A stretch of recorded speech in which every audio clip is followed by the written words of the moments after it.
side by His Excellency Mr. Daniel Carmen, Ambassador of Israel, and on the other side by Shri Shashi Shekhar, Resources Rejuvenation. May I forward?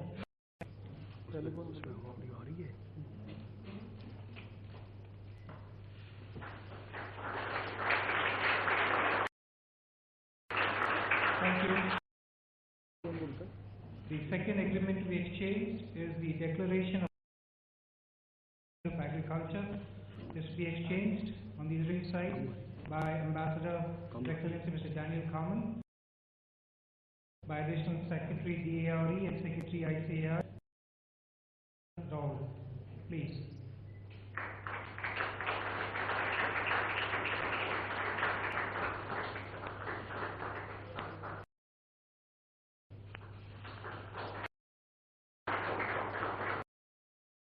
Concludes the exchange of agreement ceremony. Ladies and gentlemen, for the two leaders, may I first invite the Prime Minister of India, Shri Narendra Modi, to deliver his best remarks. Your Excellency, President Reuven, Rivlin, and friends on media, I am honored to welcome President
commonalities in our interests and concerns on regional and global issues.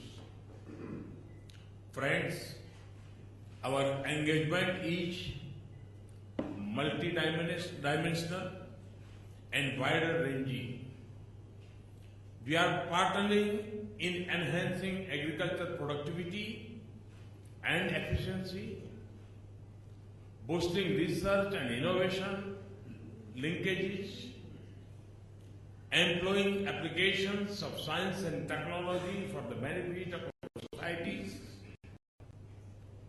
forging strong trade links and investment ties, building defense ties to secure our people, and enhancing people-to-people ties through greater cultural and tourism linkages, promoting educational exchanges.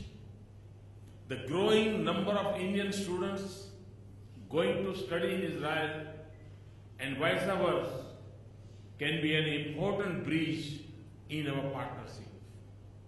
The growing number of Indian students going to study in Israel will be an important bridge for building our partnership. Friends, earlier today, in our discussions, President Rivlin and I agreed that there are several strong areas of ongoing cooperation between our countries. We are familiar with Israel's advances in agriculture and its expertise in micro-irrigation in drought-prone areas and water management. We have identified water management and water conservation and collaboration in scientific research and development as two areas of priority engagement. We both agreed that the current trajectory of the Indian economy opens up many promising opportunities for Israeli companies.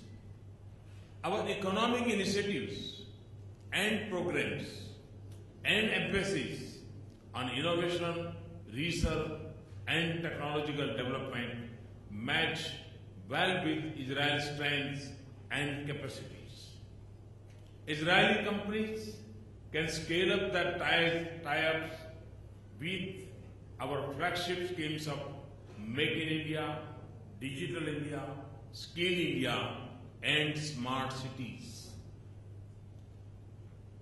I would encourage the private sector stakeholders on both sides to take lead in utilizing this perfect opportunity to build business ties of commerce and investment between our two countries of these areas. Indian and Israeli companies can also work together in high technology manufacturing and services sector. Make in India, and as the President Rivlin told me in our discussion, Make with India can generate jobs and benefit both geographies. It services is an area where our partnership can make a difference for both our economies. Friends, President Rivlin and I deeply value our strong and growing partnership to secure our societies. Our people are constantly threatened by forces of terrorism and extremism. We recognize that terrorism is a global challenge, knows no boundaries, has extensive links with other forms of organized crime. Regrettably, one of the countries of its origin and spread is in India's neighborhood.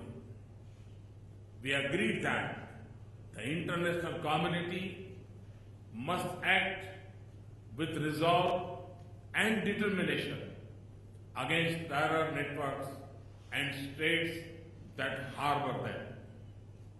Failure to act and silence of speech only encourages the terrorists. We agreed to intensify our cooperation to combat the forces of extremism and radicalization that threaten all peace-loving nations. We also prioritize practical and specific engagements such as in the cyber domain. We noted the strength of our growing defense partnership and agreed on the need to make it more broad-based through production and manufacturing partnerships. India is also grateful to Israel for its support to India's permanent candidature in a reformed UN Security Council. Friends, as fellow democracies, our people are our biggest strength and the biggest beneficiaries of a strong India-Israel partnership. The 2,000-year-old Jewish community in India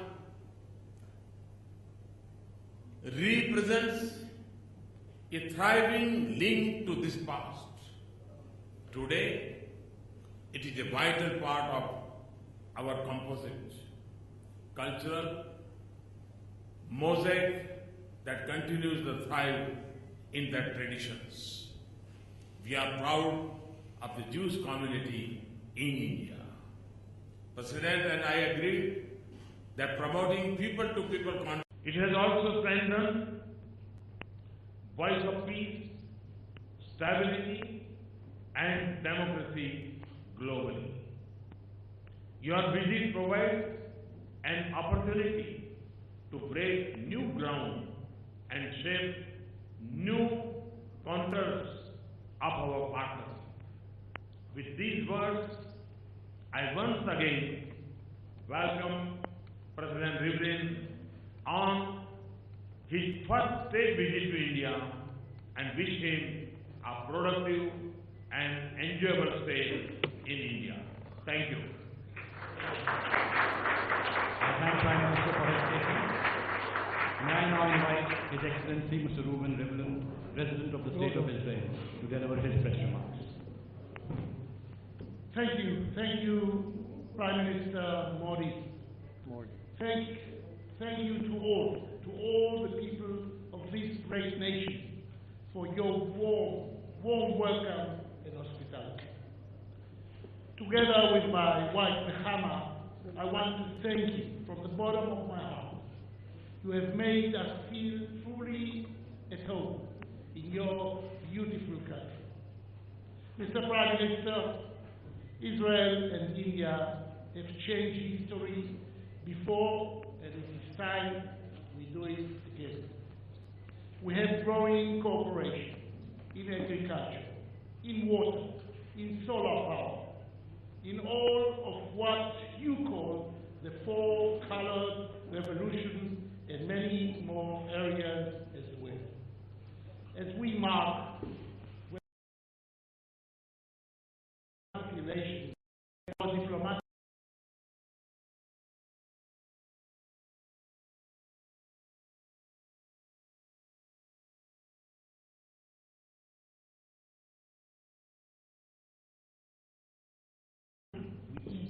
in the technology we use, and many important a partnership which is making a difference for Israelis and Indians.